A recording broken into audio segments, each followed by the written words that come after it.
Servus and welcome back to another episode of the Pro Hockey Pod, episode 15. For those listening, welcome back. For those watching on YouTube, you might see I'm back in Germany. So we're back to the old setting, the old background setting there. This week we got a good buddy of mine. I'm fortunate enough to have met him when I got my first job working in hockey here in Germany. Became pretty good friends after that, stayed in touch, get together on weekends, follow each other since then. And yeah, also coming to my wedding this weekend. So I guess that means he's a real friend. So welcome to the podcast, Freddy Cabana. All right, thanks for the invite there, Andrew. So man, how I always start these things, just kind of going back to the beginning. So you were born in Froidmont, Quebec, Canada. Hope I got the French accent down there. Is that where you kind of first learned to play hockey? Yeah, it's Fleurimont, in to say it right. Yeah, that's where I learned to play hockey. I started at I think age 3 playing. Absolutely, my older brother played and absolutely wanted to. When I bothered my parents, nerved my parents, let's say, to say, until they let me actually play hockey. And what was the minor hockey structure for you like in your hometown? Like I know, some places they have triple A, single A, double A, they have the whole works, and maybe some other places they only have a couple levels. Like how was it in your town? For the minor hockey in Fleurimont was mostly just like till double A's, Pee Wee, and all this. We had like double A, double B, double C, and all this. Double A was like the whole region around the whole Sherbrooke area. And then with time, they switched to kind of like fission with Flermont and Sherbrooke together. And then it was like from double A to double C, A, B, C. Yeah, basically.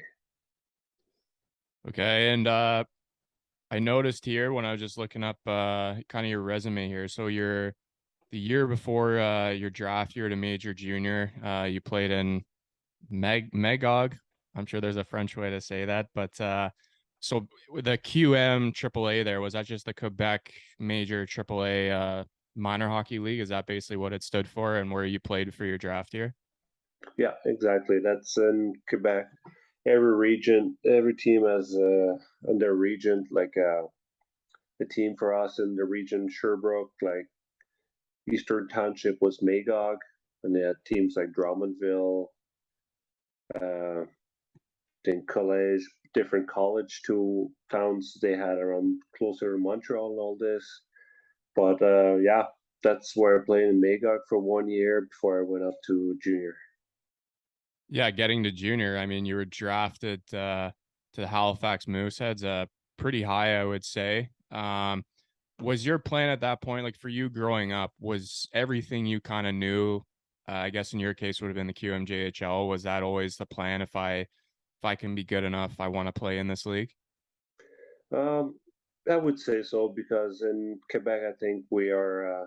It's the big spotlight is on the Q. We don't really know about the college routes to have a different choice that way.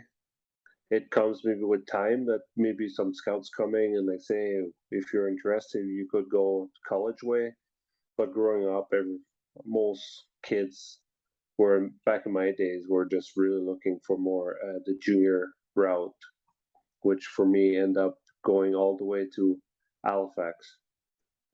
And how was your transition back then? Being such a young guy, 16 years old, going to QMJHL, and back then, they still had that, kind of hard knocks mentality. Maybe the rookies had to earn their respect from the vets and stuff, and especially the Q is was always known as being a tough league. So how was that transition for you? That was a hard transition to say at first because you come from little town in Quebec where you barely speak any English to start. And then you end up going in Halifax, and all I remember training camp at first, I could barely understand anything, and all of my English was yes, no, and toaster maybe. And my billet family, I was asking for a spoon. I didn't even know what the spoon was, the name for it in English. So it was tough on that side. But then, of course, the hockey side, I remember the first few days, coach coming and talk to me, and it's all in English, and I have absolutely no clue what he was telling me. I needed to, or GM Marcel Paranao back then came on the ice, like by the boards, and like telling the coach, I can't speak English at all. So that was the first hurdle, was a language barrier, but which helped me later on in my career when I went to the pros. So I didn't have this English or language barrier anymore. But of course, it was different because you go from different, like playing with kids, 15, 16, some 17-year-old, and then you're going against 18, 19, 20 years old, and fighting is allowed. You play usually with a cage, and now you got a visor. So it was a big difference, but I kind of suited a little bit my playing style back then. So I was a little bit sometimes a shit disturber, I could say. But then I remember my first 16-year-old rookie year in Halifax in training camp, which basically made me earn my place in the team, is when I fought the 19-year-old to protect one of my teammates and end up winning that battle. So that the coach was like really, really happy, and then basically that put me on the team. Well, I mean, we'll cover it later too. Like you're obviously a very fierce competitor. Like your workhorse, just to say the least, and you do it in any means necessary. But with saying that you obviously earned your place on the team, earned the respect of the veteran guys with your fist, you were also a pretty good hockey player. I mean, your second year, your draft year, you're playing U18 for Canada. So, for those listening, like when you're on one of those U18 teams at that young age, the future is bright. You have a lot of NHL scouts at those tournaments, getting ready for the draft, looking also for, hey, potentially these guys, well, most of them, I would say, are going to be on the World Junior team coming up in 1 to 2 years. How was that experience for you at U18s? It was awesome to be honest. First time going over to Europe for a big tournament, and the whole process going first. I think we were a week in Calgary to training camp to see who was going to make the team. And I remember back then that I was hoping to make the team, but I wasn't sure because there was a lot of players with better stats at their first rookie year and junior, 16-year-old year, and then I'm going there, 17-year-old. Uh, yeah, I was just trying to do the best I could to show what I can do. But in the end, I think it was a great experience. Gave me a lot of confidence going forward and see, okay, now I to improve my game even more, to see the different type of hockey system, playing the first time on a big rink in Europe and with some of the best players all around from my age, all around Canada. And then right away, of course, when you play with the start of tournament on the line with Sidney Crosby, you're kind of like, holy shit, that kid is a year younger than everybody else, and he's better than everybody else. So that was a big eye opening, that's for sure. Yeah, just to name some of the guys, on your roster that year for that U18. I mean, you got guys like Kyle Chipchura, who had a long NHL career. John Lemers, who plays in our in the league we're in now in the Dell too. So he's, you know, putting up points back then. You were fourth on the team there in scoring, Freddie. So not a big deal. Couple other guys, obviously Evan McGrath, Christopher Stieg, who had a long career, and then both your goalies. You had Devin Dubnik and Justin Pogge, so guys who both went on to have long playing careers. So obviously your team was full of talent, and that was kind of when Canada was at their peak, I would say, especially in the U18, U20 era there, where it was gold or nothing kind of thing. Yeah, that's for sure. And like all the other years, I think before they were all winning gold and gold and gold. And I think we're the first team in a while that didn't get home with a medal, so that was kind of Uh-oh. disappointing. But yeah, like I said, like lots of good players that when I see play against, we're still like in contact with. We'll still talk to each other and all this. So it's pretty awesome to see like some guys like Johnny Limers. It's like 18 years later, we're still playing against each other in NDL2. So it's kind of funny to see that happen. Yeah, and I think it's a testament to obviously to how you guys both are as people and just kind of like your work ethic because obviously you guys are in your upper 30s and to be able to still play at a high level in the Del 2 and be able to skate and be physical and stuff, you need to be in shape and be dedicated to your craft. So I think that's just a testament to you guys. um so that year that you also played U18 was your NHL draft year. You end up getting drafted in the 6th round by Philly. Did you have any idea you were getting drafted? Like, was it expected or was it maybe a little bit of a surprise? Because some guys, they think, oh, probably not going to happen, and then somebody liked them and they end up getting selected, or vice versa. No, I was kind of expecting that lots of team were telling me. I remember back then, like they were going to draft me earlier than the 6th round, and sometimes in the draft, like some guys slip or some guys go up if you're someone who really likes you. And at the end of the day, I was just really happy for me to be able to get drafted to be the first hockey player from my hometown to be drafted in the NHL was kind of something special. But it was just like, okay, first step, get your foot in the door, see what it is to be among the pros and learn from the best.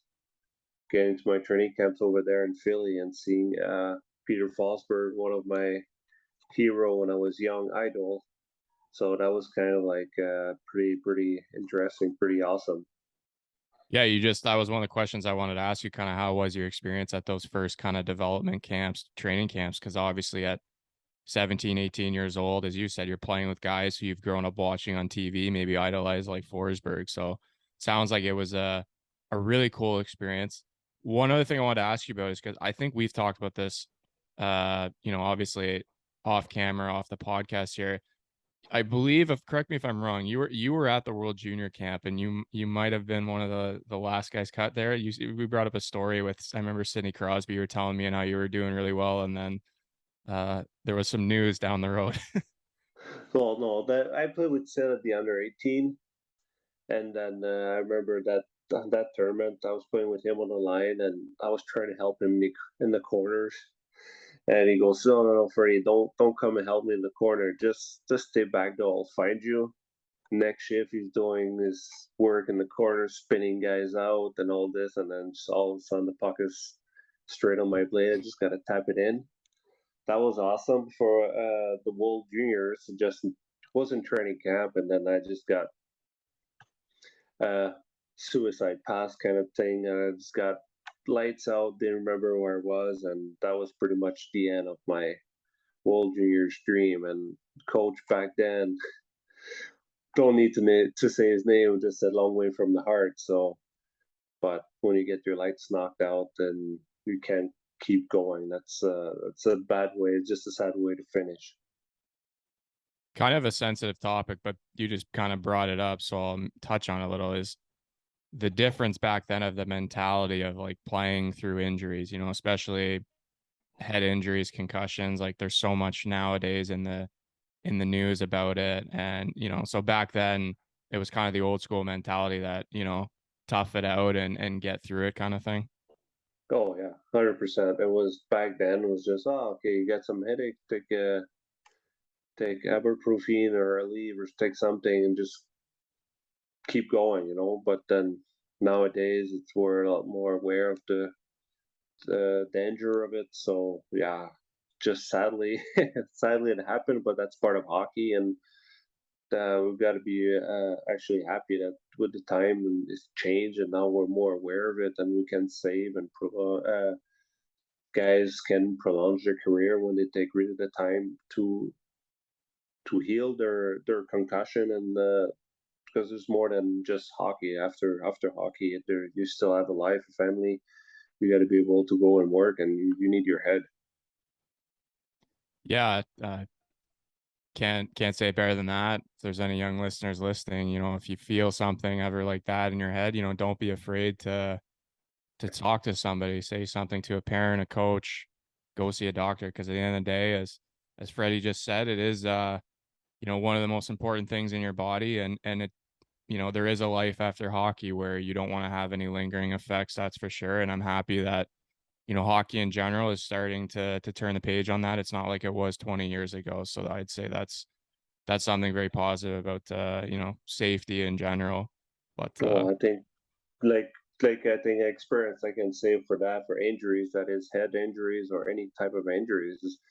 Before the old mentality was like who can toughen up. mhm, Nowadays, team are investing so much money in their players, and they're looking to say, okay, more. What am I getting back on my investment? They don't want guys toughening up so much. They want to make sure guys are playing 100% and can bring their full potential for the money what they're paying them. So that's kind of big shift in how people see and treat hockey players in general. mhm. And then, so back to just transitioning back to you after, your draft there, you end up playing 2 more years in the QMJHL. Um, so then you had there's a big decision to make. I think you're 20 years old. You have a chance to go back, play your overage year, or go right into pro hockey. You evidently went and played, 3 years in the AHL. Did you feel at 20 years old that you were ready to make that jump to pro hockey? Yeah, at the time, let's say, to be honest, I was ready physically. I was pretty strong or pretty like in shape for 19, 20-year old to go play pro.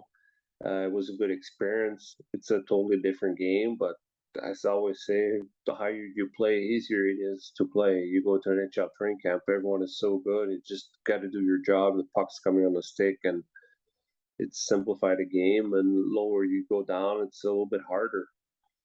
But in general, I think, yeah, it's a big decision to say, okay, do I go pro or I stay for one more year? And on the other side, you could have a full scholarship paid. If you play a full 5 years with one team in junior, there were decisions to be made. But I think for most kids at this point, you just see uh, put your foot in the door. You're just a step away from playing pro and believing in yourself you can make it, so you take the jump, you take the chance to go pro, that's for sure.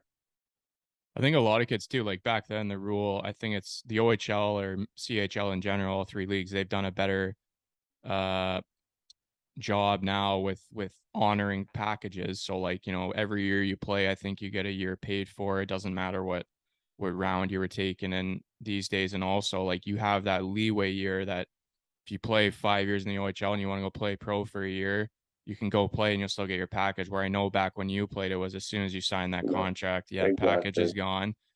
But I think some kids at the same time, when an NHL team comes calling and you're 20 years old and you're thinking, okay, like I have this 3 year window of this contract and entry level, and then whatever happens after that, hopefully I can earn another. But I think some are probably thinking too, one, school wasn't really my thing, so I'm not going to worry about it. Or two could be, well, I'm going to make money where that I could just pay it myself because there is a big difference in Canadian university prices to American university prices. So some Yeah, kids could believe, hey, if I really want to do it when I'm done, I'll have money to do it. of course, but I think just this is a lesson of life where sometimes when you're older and you're getting towards the end of your career and it's like, oh, maybe we're a bit smarter to do the college or like the school side first and then secure yourself for the future, because like you see a lot of good players over here in Europe who played long enough to see, okay, some guys they played after junior school, college in Canada, and then they're still really good hockey players. You can still have a chance to make a living from playing hockey, but then you got something in the background that to turn back on to once your career is over. But like I said, when you're 20 years old and your dream is to play the NHL, sometimes you just look what's in front of you. You don't really look, okay, what are my other options, and really weigh the pros and the cons of everything. I think that comes with maturity too. Like when you're 20 years old, you're definitely not as mature as you are at 35. And, you can make an argument honestly either way. I think that's just with anything. If you had gone to school after instead of signing pro, maybe one day you look back and be like, man, if I had signed pro, like who knows? If I had had a good year, I could have got a chance at NHL. You know what I mean? Like Yeah, you can put an argument to either yeah. side of it. There's either way. There's always like within German. at Fahad, like if I would have, Yeah. if I would have done that, it would have been that. But in the end, it is like it is. We make decision and you learn from it. And yeah, everyone at the end of the day make the decision what's best for them and go from there. Yeah, I think the English saying is shoulda, coulda, woulda, or what Yeah. if. But so after that deal with the Philly Phantoms there, I mean, your first year you put up 19 points as a 20-year-old. I'd say that's pretty good. And then eventually you end up making your transition to Europe. So I'm just curious, you end up going to Dornbirn there in Austria. Like, how did that kind of opportunity come about? Let's say my third year, being of my third year in Philly, I had a really good training camp. Kind of like one of the last guy, if not the last guy, getting sent down from the Flyers in EA. Had a good end of training camp in the end, and then all of a sudden playing 2 minutes a game, and that was not really what I was looking for. And being told, okay, every time you pass the red line, you dump the puck in, and you let your winger go forecheck. So I wanted to play hockey, and then enjoy playing hockey again. Kind of tough just to play a couple minutes a night and not really get anything done. So I thought, okay, let's just make a change. Let's try to see in Europe what I can do. And then at first, I had only uh, tryouts offers from Fierce League here in Germany or other leagues. And then Dunburn came with a good offer till the end of the season. I thought, okay, that's why not go that way and then see how it is and first see if I like it in Europe. If I don't, then I can try back in the East Coast the next year, or I just try to find if I like it, then I try somewhere else in Europe. I kind of liked it, so I have been in Europe ever since. I was gonna say, ladies and gentlemen, spoiler alert, he hasn't gone home since. No, So obviously, you know, you end up after that Dornbirn season, you end up going to the Hellbrauner Falcon, who are in the back then now it's called the DL2, but back then it was called Germany 2, Bundesliga, Zwei, second league, whatever you want to call it. And that started a long journey that I'm sure you couldn't predict that involved three championships, stint in the DL in the top league. And one thing I just noticed about your career for the most part is, I'd say for the most part, you're a guy that a team likes to kind of build into their core. Like Ravensburg, you were there 3 seasons. Hamburg, you were there 2. Bietigheim, you were there, 5.5, whatever you want to call it. Bayreuth, you were there 2. Heilbronn, now you're going into your technically third year with Heilbronn, but you obviously changed in between there. So do you think that kind of is a testament to how you are as a person, like kind of your character of like, I'm one of the core guys, I wear my heart on my sleeve. well, I think wherever I go, I try to I just give it all. When I'm in something, I really go with all my heart and my all my work in it, and I want to make it work. I'm always someone that try to see the glass half full, just try to help my team, whatever it is. Like losing sucks. It's pure and simple. Losing sucks. I love hockey, but winning it's a lot more fun. And that's what you remember at the end of your career is those years where you won championship, where you had good seasons, where you had a chance to do something great. So I think for me, it was just always, what can I do to help my team win the most? And if it's getting goals, it's goals. But for me, I just really see myself more as a like two-way players, all around player where every detail of the game is important. And I learned at a young age, my staying in the AHL, how important winning faceoffs are, or like how important it is to play good defense, block a shot is as important as doing good play offensively. So maybe it's just my type of play, my style of play help me stay longer with teams. But I think it's just my probably my willing to do whatever it takes for the team to win and help make my teammates better around me. That probably keeps me around longer in the teams I played for.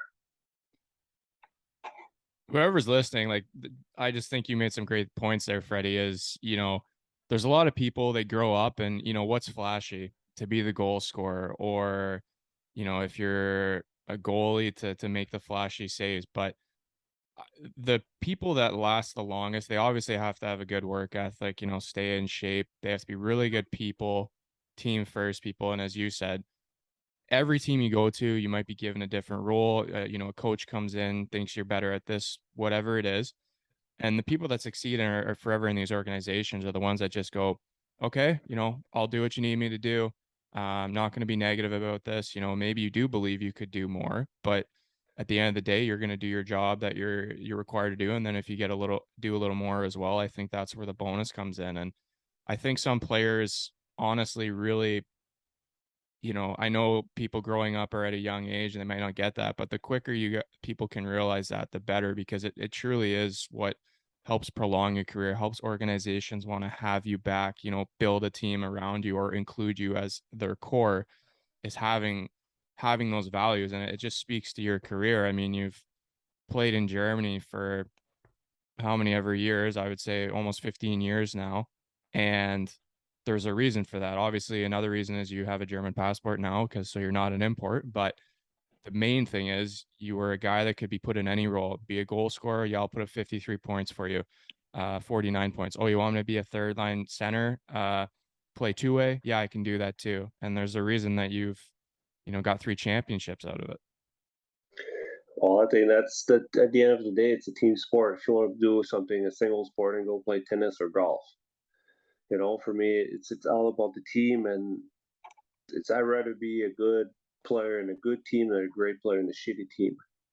Because at the end of the day, you want to be like, for me, I always go every season. I'd rather be consistently good as sometimes great. Let's say like that's all the saying I think goes, or the expression. It's just if you do your job and you every day to get better and to help your team, your teammates and your team to get better and better, you do your job. And I can't put the how I can say that, just the importance of team or team structure or team or this chemistry in a team, the guys in the dressing room to have a good atmosphere, like to work for each other. It's a lot more important than just like getting trophies for top scorer or anything. Like you look players in the NHL over the years, a guy like Zetterberg or Datsuk, they were good enough to be top scorer in the NHL every year, but they were in that culture out in Detroit to do whatever it's best for the team, and they would have 20, 30 points less of what he could have, but they were winning championship and every year in the playoffs. That speaks a lot more for me. Players like that will do everything for their team and win. And at the end of the day, throughout your career, you're a winner. Yeah, I mean, I think anyone would tell you if they could have an NHL, if they could have a 100-point season and or win a Stanley Cup and have a 40, 50-point season, they're going to choose to win the Stanley Cup, because obviously that's what lasts forever. And that to me is the ultimate success. Not what you do during the season, but what you do in playoffs. How how was the hockey back then in Germany to DL2 back when you came over? Obviously you were in Heilbronn there for 1 year, and then you went on to Ravensburg for 3 seasons. So how was the league back then? Oh, so tough. Physically, a lot harder. I think we had 5 imports back then, the first couple of years. Then it went down to 4. But hockey in general back then was a lot harder, like tougher physically. So a lot more hitting than now. Now it's more on speed and like to be good technically, good with the puck and all this. Hockey changed in general. So that happened too in the second league here. But I think back then, yeah, it was a lot more chippy, like chirpy hockey, hard camp, fart nose hockey.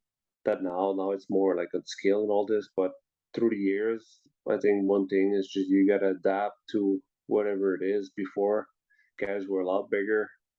You had to be a lot bigger than was in the AO over here the first few years. Now it's yeah, you gotta be more speedy and all this, be able to move. So for any players who want to age well, and you gotta adapt to what type of hockey's been playing. And obviously, your first year there in Ravensburg, you guys, you win the championship, Meisterschaft. Just talk about that, like kind of, your experience there in the playoffs, how crazy it must have been. I can only imagine. And, just that group of guys.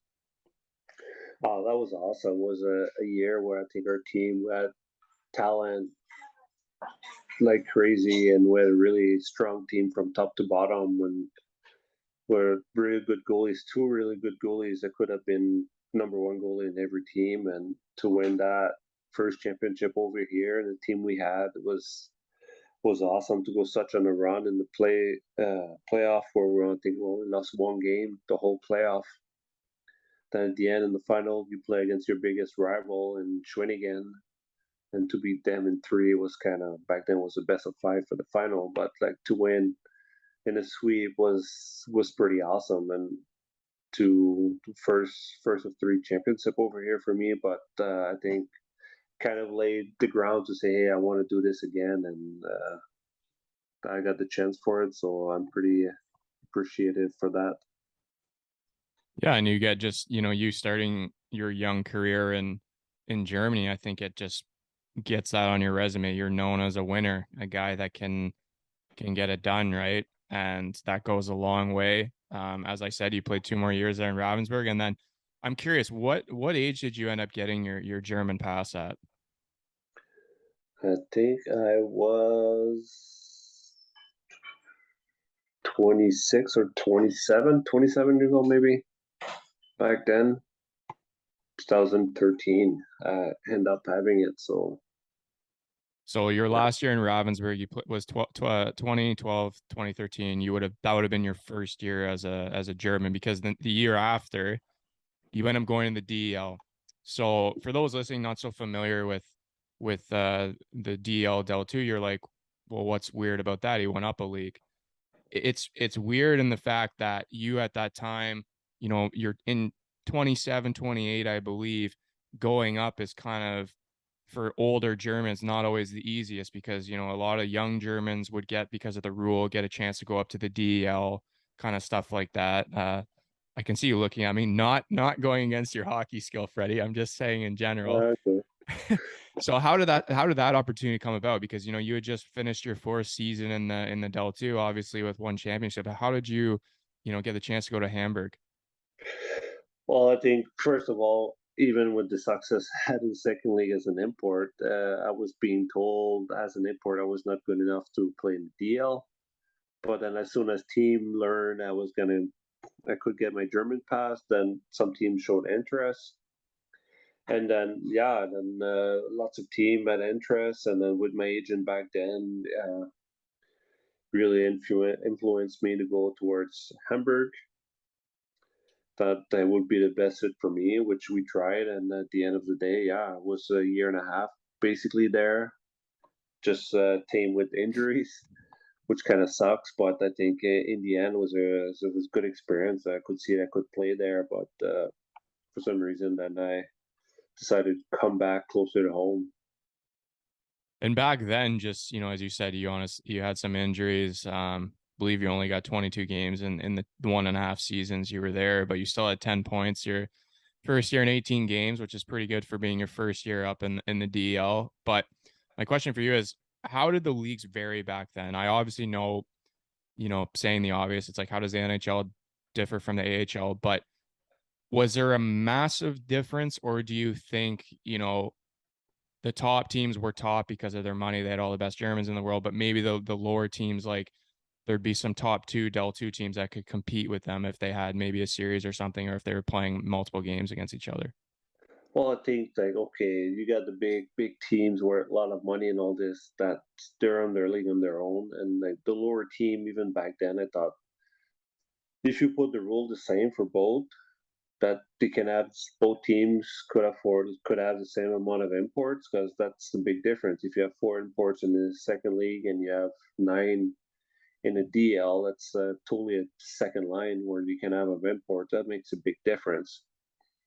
But in the end, I think like yeah, I think it would be really interesting to see what would happen, because really good teams in the second league, the top team in the second league. They still have really good German where they could have all played in DL, but probably for some reason they wanted more ice time and then just sit on the bench or because they were over the age of 24 because of the rules and they had to go down, but he would have been able to play in DL, so it would be really interesting. But I think in the end, yeah, there's a step. Like in everything, I think everyone is a little bit better, makes the job easier for everyone. And some teams, they had like import on the fourth line, so it just shows like how deep some teams were. And in the end of the day, like I said, it would be interesting to see if it would be a big difference. But I think yeah, there's from just top to bottom, it's more evenly matched in the DL than maybe in the team in the second league back then. Yeah, and you just brought up a good point. Like the DL, they obviously have more imports. I believe it's 8 or 9. The Del 2 now is 4. When you were playing back then, it might have been 5, but you would never see a team have their import on the fourth line, for example, in the Del 2. Like in the Del, you can get away with it because you might have the quality of Germans and you might sign an import being like, hey, you've been really good in this league, in this role. We want you to be the same here and we'll pay you this money. And, it's obviously, the luxury is there to do that where it's not so much in the Del 2. But so after Hamburg, you transfer to Bietigheim. So this is the core of your career. Like this is where I get excited talking about it because I mean the stats don't lie. Bietigheim is obviously rivals with Heilbronn, where you and your family reside right now. It was kind of a coming home for you, but you were going to the rival. But let's just talk how it is here. In 5.5 seasons in Bietigheim, you had 4 finals, 2 championships. So, and those 4 finals were in a 5-year stretch. I don't really count the last year because there was obviously Corona. So, in your first 5 years in Bietigheim, you were in the finals 4 times, won the championship twice. Your second time winning against me, that sucked.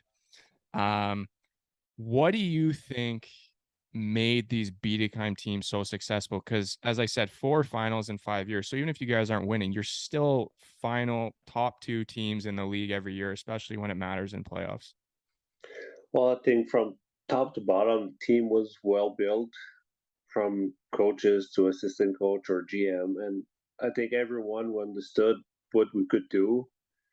No one had their ego. We all left our ego at the door, type of thing. That was the first thing being taught when you get in Bietigheim was like leave your ego at the door. We're here about to win championship every year from day one. That was the goal. There was nothing less talked about. It was okay. We're going for the championship, and it was nice to see when you have like a really good professional atmosphere and everyone right away from beginning on going the right direction, going to this one goal that we had at the end of the season. And we know, okay, we had a lot of experienced guys, different type of players, and we had guys who were putting 70, 80 points per season, and sometimes like they didn't bother, they didn't weren't complaining if they were put on the second power play because some guys worked better on the first power play, but then the second unit were still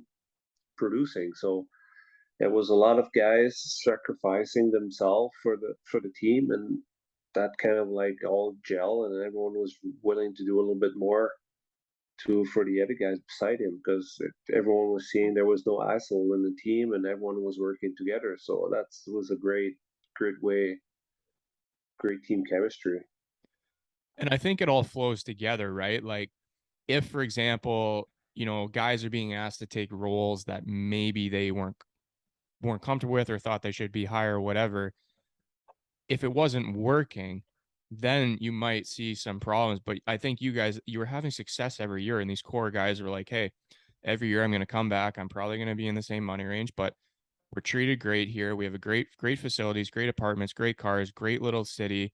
It's professional, like you said. When I worked there after I was done, I like right away you just feel that presence of we are the Bietigheim Steelers, which I thought was pretty cool to see. And then as you said, or as I was saying, every year you knew you guys are going to be a top team and have a chance for that championship. So it was never about egos. It was never about, hey, how many points am I going to get this year? It was like last year, like the years before, we know what to do. We all know our roles here. Everybody gives it their all.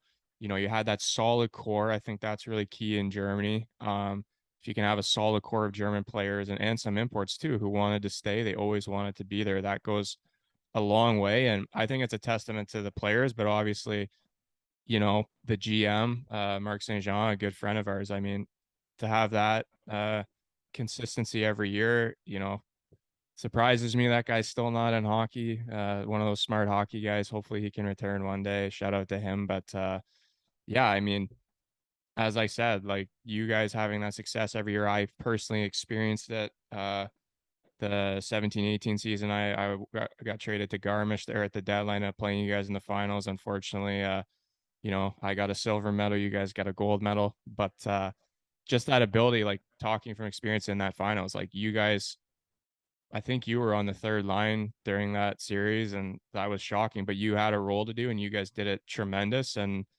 you know, everybody bought in, and that's why, you know, you guys beat us in 5. Like it was, the games were close, but it wasn't like a series where it could go either way, where I really felt you guys were built for the Well, I think playoffs. like this, like we see it too in the NHL. It's just like we won, I think, 2015, and then we lost 16 and 17.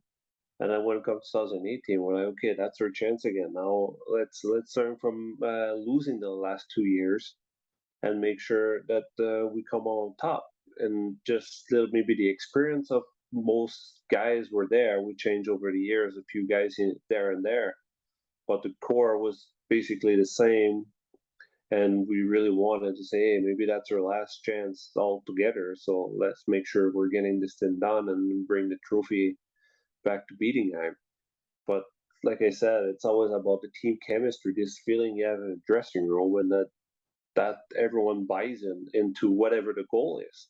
Some teams, the goal might just be making playoff because their budget is smaller or they're going through big changes. But whatever the team goal is, just so everyone to buy in. And at the end of the day, everyone wants winners. And if you win, I'd rather have a guy that been through a winning culture than a guy that puts a lot of points in the team, but every year somehow is always playing playdowns or in a losing situation. So I think it goes a long way, but it goes, yeah, through the character from all the players, but the way the team and from the manager down, like Mark and Kevin back then, and those guys, that what they really bring in the dressing room to this attitude, this like character that they transpire, this attitude, they transpire what they want their team to be like. We had an identity and we knew what it was, and we're playing that way. Yeah, 100%. I forgot to mention Kevin too. He's obviously been in Germany coaching a long time, playing before that, and his resume speaks for himself. I think you know, Hanover is obviously putting together a solid team again this year, spending a lot of money. So I think, you know, they could be up for it again, especially with Kevin back there. But um, so after those 5.5 years in Bietigheim, you know, unfortunately all good things come to an end. You end up going to Bad Nauheim after that, and then Bayreuth. One thing I want to just touch about with those years, obviously, I think there was some kind of maybe some doubt from the outside. You know, me working in the business, I definitely had heard some stuff where, hey, Freddie's getting older, like he's not the same anymore. And, you know, for example, you know, you had 29 points in 38 games in Nauheim. I know you had some injuries that year, but you were still putting up points at a great pace. And then your next year in Bayreuth, I think you had 30 points. And I think what 25 of them were as a defenseman. Like you were starting as a D, then told to go take a face off, then back to D for another situation. Like just talking about a guy who can play any role, you literally could. The only thing they didn't ask you to do was strap the pads on. Yeah, I think the year after my last year in Bietigheim, I had through a few injuries in Bietigheim over the years. I had a tough time, let's say, to stay healthy in my years in Bietigheim, but then kind of like took the time to really work on those injuries to make sure I wouldn't have the problems again to be healthy again. And from there, everything came back together. My body really got back and where I always had it, where I wanted him to be. And then, yeah, the year in Bad Nauheim, it was a learning curve too, being away for the first time, away from my family, living mostly alone in Bietigheim in that Corona year, all alone, where my family couldn't really come. Uh, then in Bayreuth, when I went there, we just had lots of injuries, and every day I never knew which position I would play, basically. And the coach, Peter Kuyala, said to me one day, "We need someone to play D," and he had trust in me. I could do the job, and then I end up playing 3/4 of the season as a D, power play in front of the net, or always different position. And from there, yeah, I think just for me, whatever the team needs me to do, and I can adjust to the situation. And it was a good learning experience, and shows when you really work hard and take care of your body, and you're a professional, you will prolong your career. That's for sure. You're just the ultimate utility guy. Can put you anywhere. You'll have success at it. And like everything in hockey, I think it's cool when things come full circle. So you began your career with the Hellbrunner Falcon in Germany. Now you're back in Hellbronn. Uh, I still think you have some years left in you, so I'm not gonna say it's gonna end anytime soon. But in theory, there's a chance it could end there in Hellbronn. How does it feel for you, just kind of looking back, being like, here's where I started, this is where my family is, and now I've come full circle and I'm back here, and obviously, going to be one of the leaders this year on Hellbronn. Well, 100% that it felt unreal as soon as I got back in circumstances this year in Helbron. To be able, first of all, to be home every day with my family, that was something special after 2.5 years being away. But at the same time, to be where I started, like we said, 2009 in Helbron, to play again here, and like over the years, even if I was in Bietigheim or wherever I was, I always kept following the team and kept following what was happening. And like, of course, when you have family living in the area, and in summer months, I was always here. I could see how important hockey, when how much fans there is around Helbron. So for me, it was a great experience to come back, and a great chance for me to come back and say, okay, I want to do whatever I can to help this team, bring my experience, what I had since I played when I was 23 years old back then, to now as 36 years old, next year as 37 years old, and bring my all my experience, try to help the young guys. And from there, for me, yeah, it's every day, like I always say, every day to get better. As a player, I can still get better at 37. We see that like guys in like Crosby in the NHL, or older guys, they can play forever, seems like. And whatever I can help the younger guys get better, and tips and all of this. And yeah, for me, it's just I couldn't be happier the situation that I am in now. Sadly, we went down. We're down in the Oberliga, but I think it's a good way for us as team to have, basically, it's a fresh start. We're gonna have I think 17 new players, only 4 players staying from last year. And for me and like Corey Mapes, who played forever here in Elbron, the hometown boy, to be still part of it, held the team to go back up, and like we just got to do step by step. And if it takes 1 year, 2 or 3 years, we don't know, because the world of hockey, a lot of things can happen through injuries or this or that. But I think, yeah, it's just proud to be back, to be a Falcon, and just whatever I can do, yeah, over the years. And I know I've got lots of hockey left in me. I want to keep playing as long as I can, because at the end of the game, at the end of the day, I still love hockey. The passion is still there, and looking for every game, every practice. That's just my passion, and try to bring that down to the younger guys. Yeah, I mean, the passion is obviously key. And as you said, now it's about teaching those young guys, which I think is great. And I definitely agree with you when you say that, it's unfortunate that Hellbron went down. Obviously, I played for them as well in the Dell too, and I loved wearing that jersey. I love the fans there, the cool arena. It really is a hockey town, but sometimes you do need a fresh start, kind of a rebuild. And I do believe that Hal Brown will be back up one day, and as you said, it could be after next season, could be in 3 years. I don't think there should be a deadline. I think if it's done the right way, when it happens, it'll happen. It's time to get some new blood in there. And as you said, you got guys like yourself and Corey Mapes, who had hopefully one day I'll get him on here too, because he's been there on multiple occasions, a local guy, and I'm sure he would have some good insight on it. But you brought up a cool thing. It allows me to transition. So you said, you're 37 years young now.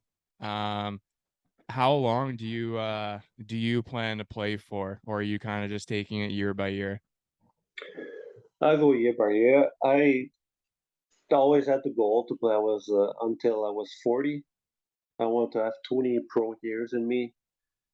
Uh, if the body is still cooperating and the passion is still there, I don't see myself stopping. I think as long, yeah, the body's there, the fun is there, the passion is there, and I can still follow. Of course, I don't want to be like an old man that can't follow anymore, but the way I just think, the way if I keep the way I've always been taking care of my body, going through every situation, or just being professional about it every year, doing all my work on and off the ice, watching what I eat and all this. I don't see why the end should be anywhere near right now. I think I go year for year, but at the end of the day, we never know what can happen. Of course, 40 would be my dream age to play. Oh, maybe I just try if it keep producing, be successful, and still be an important part of a team to win and to play good. Uh, I will try to beat my good buddies Lukas Slavatinsky and play until I'm 41, 42. The old Slava, I never thought that guy'd be done, and he just retired. So congratulations to him. One of the things I want to ask you, like, what's your secret? Like, you've obviously been very known for your fitness, just your dedication to the game, as you said. Like, do you have any tips for maybe some young listeners listening about like dieting or training? Because obviously, whatever you've been doing is clearly working. You're 37 years young and you're more jacked than most people I've seen. So, Well, the thing, maybe too, a part of it was when I started my pro years, you have to be big and strong, and that was the goal. And playing what Philly had for me was to be a third, fourth line player in the NHL, fight guys and all of this. So, of course, it helped me like put weight on and work hard. But I think now the game changed, but it's just to take the time. It's a long journey. And if you want to play and you want to be successful, just the details, work on your weaknesses to really look deep and say after every season, okay, what can I change? What can I improve?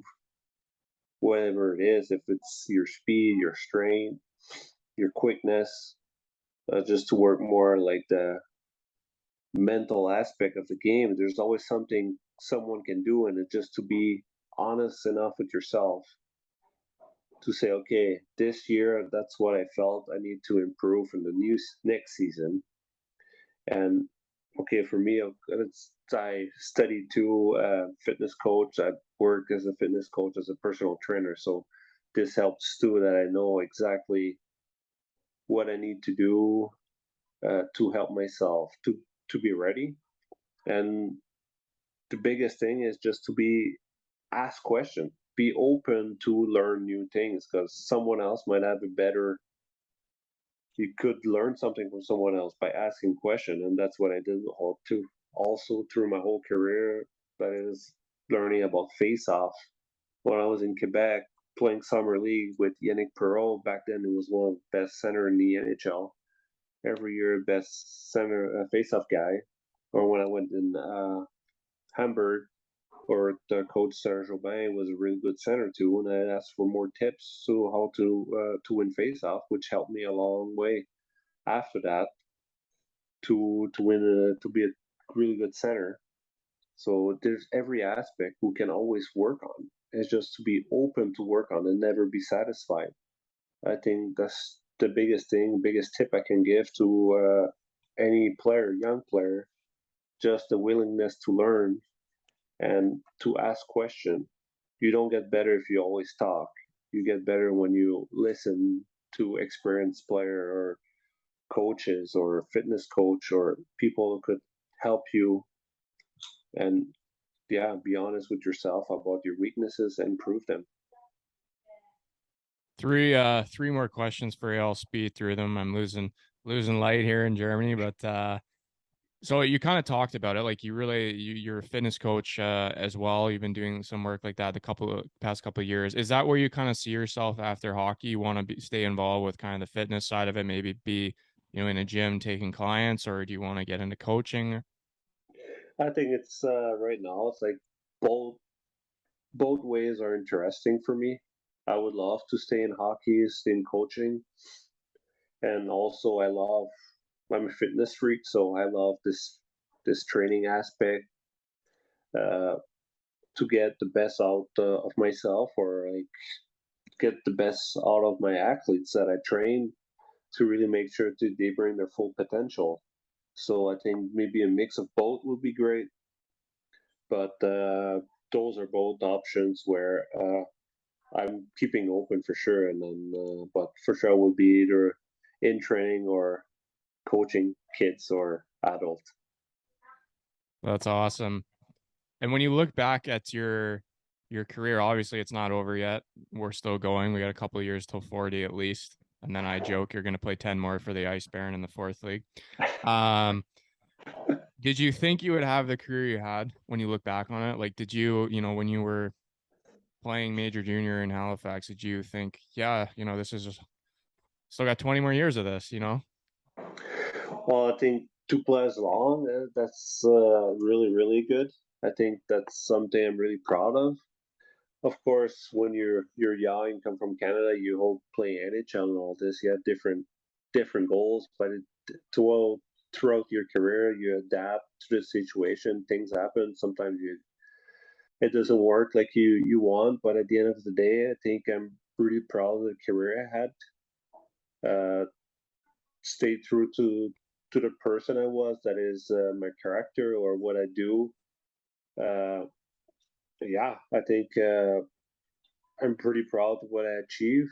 There's still ways to go, but every day, like I said, it's always about the journey. I meet a lot of different people, and I, over the years, stayed friend with, and that's too something special with hockey that you can play anywhere, you're a different person, and then 10, 15 years later, you see those people again, or you're still in contact with them, and you remember those memories you have with those guys that is junior to pro to whatever age you are.